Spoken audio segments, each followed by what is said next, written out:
यह सम्मोहन की पराकाष्ठा है। रीनी ने अपनी बगल वाली महिला से कुछ शब्द कहे। आज का दिन ओवन जितना गर्म है। लड़की ने बीच सड़क पर अपने कपड़े उतार दिए और जोर से चिल्लाई, आज का दिन ओवन की तरह गर्म है। और यह सब पलक झपकते ही हो जाता है। रीनी बैंक में गए और महिला कर्मचारी से एक शब्द कहा, रात हो गई, अभी तक काम नहीं छोड़ा। कर्मचारी अभी अंदर आया था और काउंटर बंद करने के लिए टेबल से बाहर चला गया था। फिर बीमा डिपो में जाएं, गियर बॉक्स तेज निकालें। यही मनुष्य का उद्देश्य है। रीनी के नियंत्रण में महिला ड्राइवर आगे की ओर खिसक गई और उसने बीमा बक्सा ले लिया और उसकी जगह एक ग्रेनेड रख दिया। फिर उसे कोई नहीं ढूंढेगा। लेकिन रीनी बहुत जल्दी खुश हो गए। राव की पूरी सुबह उसे देख रहा था और उन्होंने उसे छत पर सफलतापूर्वक घेर लिया था। नीलरी ने घबराई नहीं बल्कि दृढ़ता से कहा, तुम्हें गलत व्यक्ति मिल गया है। जैसे ही शब्द समाप्त हुए, दोनों पुलिसकर्मियों ने एक साथ अपनी बंदूकें नीचे कर दी और सीधे राउत पर तान दी। राउत ने झट से एक तस्वीर निकाली। बीमा बॉक्स खाली है। पता चला कि पुलिस को एक गुमनाम रिपोर्ट मिली थी। कहते हैं बैंक में बीमा बॉक्स नंबर 23 एक घंटे में चोरी हो जाएगा। राउत के बैंक पहुँचे। अप्रत्याशित रूप से अंदर उनकी बेटी की तस्वीर थी। वह अभी 2 सप्ताह पहले ही मरी है और तस्वीर के नीचे एक अजीब नाम है। जाहिर तौर पर रीनी को अपनी बेटी का पता था। राउत को भाग्य बताने वाली एक दुकान मिली, लेकिन डायना राउत की उपस्थिति से आश्चर्यचकित नहीं थी। वह कहती है कि वह एक सम्मोहन करता है जो एक रहस्यमय संगठन से संबंधित है। वे हर जगह से सम्मोहित करने वालों की भर्ती करते हैं। रीनी संगठन का सबसे शक्तिशाली सम्मोहन करता है। वह कुछ समय पहले ही भाग निकला था। कमरे में अंधेरा छा गया। निक्स बंदूक लेकर उनके पास आई। डायना जानती थी वह सम्मोहित था। रीनी पास में है। राउत ने निक्स को पैर में मारा, लेकिन गोली के दर्द ने उन्हें होश में आने में मदद नहीं की। फिर भी राउत को गोली मारने के लिए संघर्ष कर रहे थे। डायना ने निक्स की गोली मारकर हत्या कर दी, क्योंकि एक बार किसी व्यक्ति को सम्मोहित करने के बाद यदि वह कार्य पूरा नहीं करेगा तो वह जाग नहीं पाएगा। लेकिन पुलिस विभाग इस स्पष्टीकरण पर विश्वास नहीं करेगा। अगले दिन डायना और राउत वांछित हैं, लेकिन वे खुद को छिपाते नहीं हैं। एक पुलिसकर्मी ने उन्हें पहचान लिया। डायना ने अपना धूप का चश्मा उतार दिया और उसकी आंखों में देखने लगी। अपने लोगों को बताओ, आपने अभी हमें उत्तर की ओर जाते देखा। यह सबसे तेज सम्मोहन है। डायना ने अभी अपना धूप का चश्मा उतार दिया। पुलिस उसे गिरफ्तार करने जा रही थी और उसने उसके साथियों से कहा कि वे कैदी को नहीं देख सकते। लेकिन जब उन्हें लगा कि वे सफलतापूर्वक भाग निकले हैं, तो रीनी की आवाज गूंजी, मैं तुम्हें देखता हूँ डायना। रीनी ने 2 पुलिसकर्मियों को दरवाजे के बाहर इंतजार करने के लिए कहा। राउत की पटरियों पर चढ़ गए और उन्हें ट्रेन से रोकने की कोशिश की, लेकिन बार बार रेल की पटरियां मुड़ती गईं और आकाश की ओर मुड़ती गईं। जिस सड़क पर वह भागा वह सड़क एक मृत अंत में बदल गई थी। यह वह था जिसे रीनी ने सम्मोहित किया था। डायना ने उसे बचाने के लिए गैस पर कदम रखा। उसे आश्चर्य हुआ कि राउत की रीनी के नियंत्रण से बाहर थी। शायद बेटी के गायब होने के दर्द के कारण ही उन्होंने अपनी चेतना को जगाए रखा। डायना ने चेक पॉइंट को बाईपास करने के लिए सम्मोहन का इस्तेमाल किया और राउत को जेरेमिया के घर तक ले गई। वह जानती है कि रीनी ने राउत का शिकार क्यों किया। उससे कुछ ही समय पहले उसने डोमिनोज चुराया था। यह सबसे शक्तिशाली सम्मोहनकर्ता को भी नियंत्रित कर सकता है।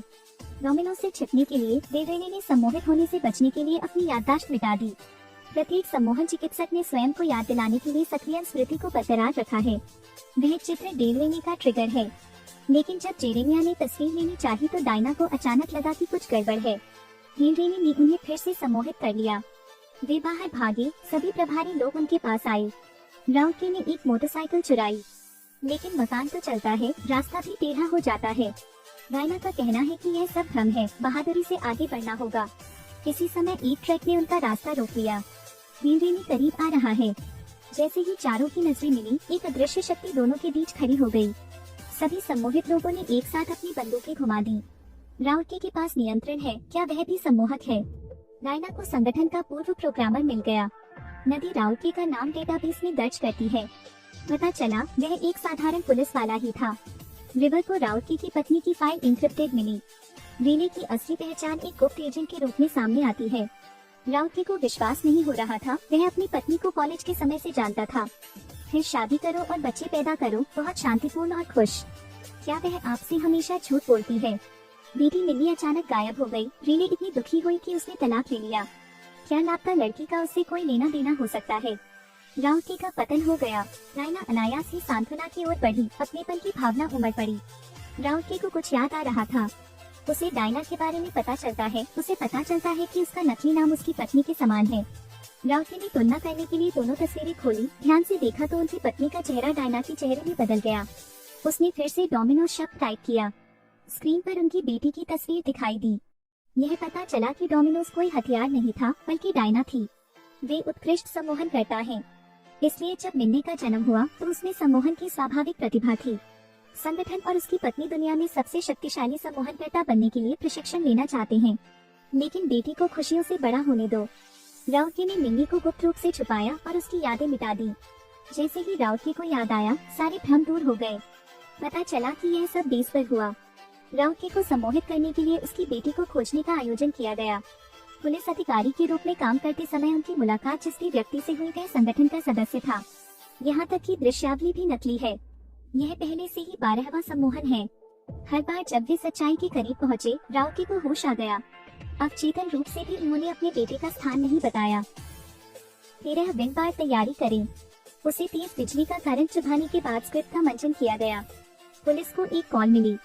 नीरे ने भी पार्क में जाकर हंगामा किया, लेकिन राउत की योजना के अनुसार बैंक में नहीं आया, लेकिन एक कार लूटकर भाग गया। पता चला कि बेटी की तस्वीर राउत का अपना ट्रिगर था। इस सम्मोहन में याददाश्त बहाल हो गई। नाम किसी व्यक्ति का नहीं बल्कि एक स्थान का नाम है।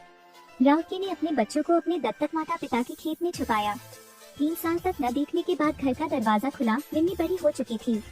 रायना ने घर को खेलने के लिए संगठन भेजा, लेकिन पिता और पुत्र जीत के प्रति आश्वस्त थे।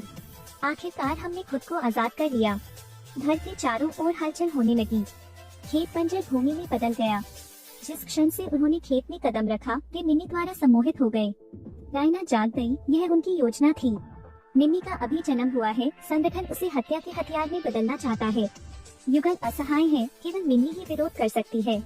लेकिन उस समय बेटी बहुत छोटी थी। उन्होंने उसे छिपा दिया। उनका अनगिनत बार परीक्षण किया गया, यातना दी गई और कठोर प्रशिक्षण दिया गया। आखिरकार इस स्मृति को मिटा दिया गया और उसके दिमाग में ये कल्पना बिठा दी गई कि राउत अपनी बेटी को छुपा रहा था और वे तब तक इंतजार करते हैं जब तक उनकी बेटी धीरे धीरे बड़ी नहीं हो जाती। लड़की की गहरी और शक्तिशाली नजर में संगठन के सदस्यों ने एक दूसरे को अनियंत्रित रूप से गोली मार दी। शक्ति डेल रेनी के नियंत्रण से परे थी। अंत में डेल रेनी ने खुद ही ट्रिगर खींच लिया। यह 2023 में आने वाली नई हिप्नोटिक थ्रिलर है। पूरी फिल्म में सही और गलत में अंतर करना मुश्किल है। फिल्म इंसेप्शन और फिल्म मेमेंटो की तरह दृश्य अंत तक लगातार बदलते रहते हैं, लेकिन अंतिम दृश्य हमें काल्पनिक स्थान में जाने देता है। अंत में डेल रेनी ने जीवित रहने के लिए सम्मोहन का उपयोग किया, या फिर राउत के दंपत्ति अपने बच्चे को नहीं बचा सके। क्या वे फिर से सम्मोहित हो गए हैं?